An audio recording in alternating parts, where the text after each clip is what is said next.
दोस्तों हम लोग सब लोगों की लाइफ में इलेक्ट्रिसिटी का बहुत ज़्यादा रोल है, बहुत ज़्यादा क्या बहुत बड़ा रोल है। ठीक है, अगर इलेक्ट्रिसिटी के बिना अब सोचा जाए, पहले लास्ट 15 या 20 ईयर पहले जब इलेक्ट्रिसिटी नहीं होती थी तभी भी हम लोग काम चला लिया करते थे, लेकिन अब हम इतनी हैबिचुअल हो चुके हैं इलेक्ट्रिसिटी के, जिससे हमें क्या होता है, इलेक्ट्रिसिटी अगर 1 घंटे के लिए हमारे घर में चली जाए, ठीक है, तो कितना एग्रेसिव हम लोग हो जाते हैं। ठीक है, तो इलेक्ट्रिसिटी रहने के लिए तो लोगों ने बहुत सारे इंतजाम कर दिए हैं, इन्वर्टर लगा लिए हैं, सोलर पैनल लग चुके हैं अब तो घरों में, गवर्नमेंट की तरफ से सब्सिडी मिल रही है सोलर पैनल के ऊपर। ठीक है, तो ये बहुत सारी चीज़ें हैं इलेक्ट्रिसिटी के ऊपर। तो इलेक्ट्रिसिटी से रिलेटेड अगर मान लीजिए आप घर पे आए और एक फ्यूज उड़ गया, आपके रूम की लाइट चली गई।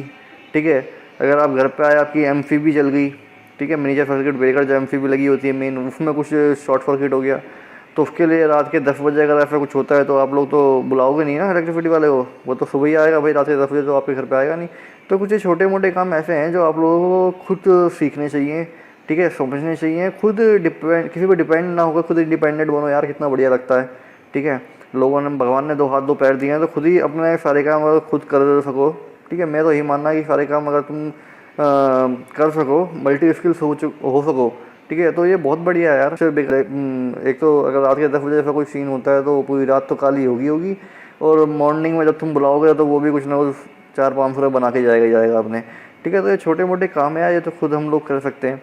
ठीक है, तो मैं ऐसी कुछ वीडियोस आप लोग के लिए लाता रहता हूँ कि जिससे क्या होता है, आप कुछ सीख सको। ठीक है, कुछ प्रॉब्लम्स आए तो वो आप फेस कर सको, ठीक है, अपनी लाइफ में किसी पे डिपेंड नहीं रह सके। ठीक है, तो यही मैं जो अब ये वीडियो मैं बना रहा हूँ, ये इलेक्ट्रिसिटी बोर्ड वायरिंग के ऊपर है। ठीक है, इलेक्ट्रिसिटी बोर्ड वायरिंग में अगर आपके कोई स्विच खराब हो गया, फ्यूज उड़ गया, तो स्विच में लाइट नहीं आती, इंडिकेटर क्या होता है, रेगुलेटर कुछ दिक्कत हो गई तो कैसे चेंज करते हैं।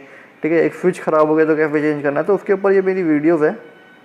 ठीक है, और अगर क्या होता है, एक रूम में अगर वायरिंग की जाती है तो किस तरह की जाती है। ठीक है, आपको मैंने पहले ही न्यूट्रल फेज के बारे में बता रखा है, 3 फेज वायरिंग क्या होती है उसके बारे में बता रखा है मैंने, 3 फेज क्या होता है, सिंगल फेज क्या होता है, वही मैंने आपको बता रखा है। ठीक है, तो ये जो वीडियो बना रहा हूँ, ये एक सिंपल एक रूम की वायरिंग, मान लो एक खाली एक सिंपल रूम है, उसकी वायरिंग किस तरह से होती है, और स्विच और 3 पिन फ्यूज़ और ये आपका इंडिकेटर, ये सब होते क्या है, इसके बारे में आपको बताता हूँ। ठीक है दोस्तों, आप लोग देख रहे हैं के टेक सोल्यूशन और मेरा नाम है कुलदीप मिश्रा। चलिए स्टार्ट करते हैं। आप लोग देख सकते हो इस पिक्चर के अंदर, ठीक है, इस पिक्चर के अंदर जो है 2 मिनट वेट करिए। इस पिक्चर के अंदर आपको एक स्विच के बारे में बता रखा है, ठीक है, आपको 3 पिन प्लग के बारे में बता रखा है। ठीक है, ये हमारा होता है फ्यूज़, इसे हम बोलते हैं फ्यूज़। ठीक है, ये हमारा होता है इंडिकेटर, इसे बोलते हैं इंडिकेटर। ये हमारा होता है रेगुलेटर। ठीक है, ये रेगुलेटर हमारे इसके अंदर पोटेंशियोमीटर लगा होता है रेगुलेटर का, आपको पता होना चाहिए। ठीक है, ये सब आपको जानने की ज़रूरत तो है नहीं, ये इलेक्ट्रिकल वालों के लिए होता है बेसिकली। तो आपको बता देता हूँ, ये रेगुलेटर के अंदर पोटेंशियोमीटर होता है जो करंट को कंट्रोल करता है, जिसके थ्रू हमारी जो ये नंबर्स ये होते हैं। ठीक है, तो ये करंट है, जैसे 1 नंबर पर आया तो करंट थोड़ा सप्लाई हुई, फिर 2 नंबर पर आया थोड़ा ज़्यादा हुआ, फिर 3, फिर 4 पे आता है तो फुल स्विंग में हमारा करंट फ्लो करता है और फैन फुल स्पीड में मूव करना शुरू होता है। ठीक है, तो ये हमारा सेकंड नंबर पे जो दे रखा है, ये है हमारा स्विच, वो इंडिकेटर। इंडिकेटर बेसिकली हम क्या होता है, मैंने आपको अपनी लास्ट वीडियो में भी शायद बताया था कि इंडिकेटर हम क्या होता है मेन सर्किट में लगाते हैं, मेन सर्किट जहाँ हमारी एमसीबी लगी होती है। आजकल बोर्डों में इंडिकेटर तो बंद ही हो चुके हैं। ठीक है, तो ये मेन सर्किट में लगाया जाता है इंडिकेटर, जहाँ पर हमारी मेन बॉक्स लगे होते हैं, इसमें एमसीबीज लगी होती है, मेन लाइन आई होती है, वहीं से हमें पता चल जाता है कि लाइट आ रही है कि नहीं आ रही है इंडिकेटर्स के थ्रू। ठीक है, ये हमारा होता है फ्यूज़।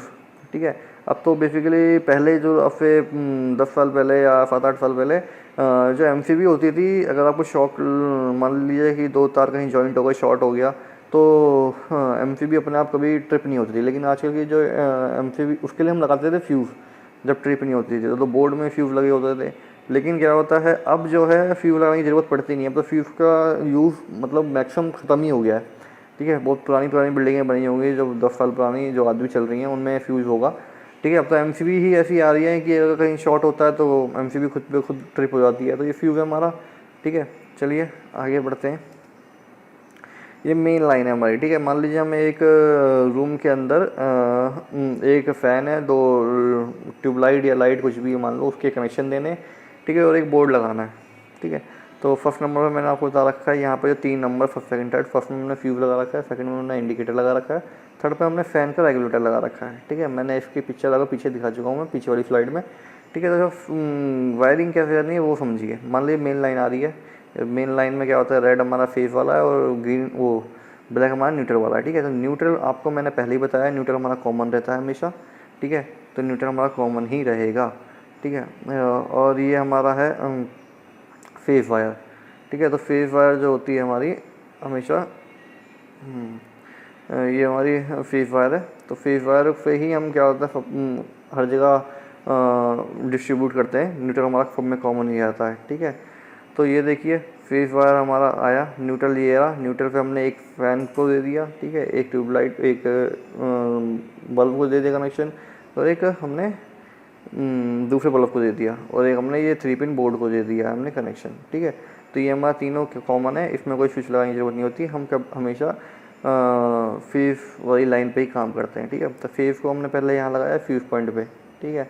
और उसके बाद ये देखिए यहाँ पर एक चीज़ यहाँ पर देखने वाली सबसे बड़ी चीज़ ये है कि इसके अंदर फ्यूज़ के अंदर न्यूट्रल पॉइंट नहीं होता, इसमें डायरेक्ट फेज होता है, ठीक है। फ्यूज़ काम क्या करता है हमारा, फ्यूज़ का मतलब यह है कि अगर मान लीजिए ये 5 एम्पीयर का फ्यूज़ है, ठीक है। तो 5 एम्पीयर का फ्यूज़ है, तो इसके अंदर अगर मान लीजिए कि ये जो आपका 3 पिन प्लग है या फिर ये स्विच दे रखे हैं, इसके थ्रू आपने किसी को सप्लाई दे रखी है, वो 5 एम्पीयर से ज़्यादा करंट लेता है, तो ये फ्यूज़ अपने आप ही इसके अंदर एक वायर होता है, ठीक है, वो अपने आप ही बर्न हो जाएगा, जिसकी वजह से आपको ये जो कनेक्शन मिल रहा है पूरा ये बंद ब्रेक हो जाएगा।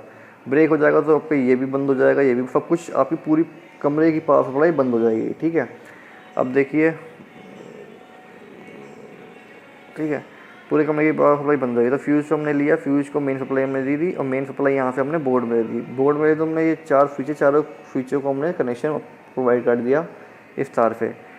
अब एक तार को तो हम, एक स्विच को तो हम ये रेगुलेटर पे दे देंगे, एक फेज लाइन को, दूसरी फेज लाइन को हम एक बल्ब में दे देंगे, तीसरी फेज लाइन को हम दूसरे बल्ब में दे देंगे। तो ये ऑन ऑफ हो गया हमारा इन दोनों बल्ब का, ठीक है, इन दोनों बल्ब का ये दोनों ऑन ऑफ हो गया, ठीक है। फ़ैन का ऑन ऑफ ये हो गया, और ये रेगुलेटर को हमने दे दिया, तो रेगुलेटर का करंट ये यहाँ पे करंट देगा, जैसे जैसे 1 2 3 नंबर पे देगा, 4 नंबर पे देगा, तो ये उसी स्पीड पे ये फ़ैन हमारा मूव करेगा, ठीक है। और ये 3 पिन बोर्ड के लिए हमने ये दे दिया, ये वाला स्विच हमने 3 पिन बोर्ड के लिए दे दिया कि ऑन ऑफ के लिए, ठीक है। यहाँ पर मेरे हिसाब से तो हमें जो यहाँ पर हमने स्विच दे रखा है फ़ैन के लिए, मेरे हिसाब से तो स्विच देने की ज़रूरत नहीं थी, ठीक है। डायरेक्ट आप रेगुलेटर में दे दीजिए करंट, ठीक है, नहीं तो आपको पहले यहाँ से ऑन करना पड़ेगा, फिर आप क्या होता है इस रेगुलेटर को ऑन करेंगे, क्योंकि रेगुलेटर के अंदर भी ऑफ बटन होता है, ऑफ मोड। ऑफ मोड मतलब 0 करंट प्रोवाइड होगा फ़ैन को, फिर 1 2 3 4, तो यहाँ से ऑन करोगे, फिर क्या होता है इस रेगुलेटर से ऑन करोगे, तो ये लंबा प्रोसेस है, ये डायरेक्ट क्या होता है फेज वायर इसको एक प्रोवाइड कर दिया तो बेटर रहता। चलिए कोई बात नहीं, इसमें थोड़ा ब्रीफली समझाया हुआ है, ठीक है। तो ये पूरी जो इंस्टॉलेशन थी एक रूम की थी, किस तरह से हम फेज और न्यूट्रल प्रोवाइड करते हैं अपने इक्विपमेंट को, ठीक है। और आपके घर पे भी ऐसे ही वायरिंग हो रखी है, ठीक है। तो सबके घर पे ऐसी होती है, सारे इलेक्ट्रिशियन ऐसी वायरिंग करते हैं। तो ये बेसिकली वायरिंग के ऊपर थी, ठीक है। और इससे आपने काफ़ी कुछ सीखा होगा। अगर आपको ड्राइंग बनानी हो किसी रूम की, किस पॉइंट पे क्या देना है, कहाँ पर क्या कनेक्शन देना है, तो ये ड्राइंग आपकी बहुत ज़्यादा हेल्प करेगी। इलेक्ट्रिकल और इलेक्ट्रिकल मतलब बेसिकली डिज़ाइन ही एक बहुत बड़ा मेजर रोल प्ले कर। तो दोस्तों मेरी अगर वीडियो पसंद आई तो सब्सक्राइब जरूर करिएगा चैनल को, और वीडियो ज़रूर लाइक करिएगा, और अपने कमेंट ज़रूर कमेंट बॉक्स में डालिएगा कि आपको किस टाइप की वीडियो फोर चाहिए, इलेक्ट्रिकल में, मैथमेटिक्स में, या फिर कोई भी टेक्निकल वीडियोस, ठीक है। तो दोस्तों अभी तक के लिए बस इतना ही, आगे नेक्स्ट वीडियो में आपके ज़रूर लेके आऊँगा, और जल्दी से जल्दी लेके आऊँगा। कोशिश मेरी तरफ से पूरी यही रहती है कि आपको अच्छी से अच्छी वीडियो दिखाऊँ, ठीक है। तो जय हिंद, जय भारत।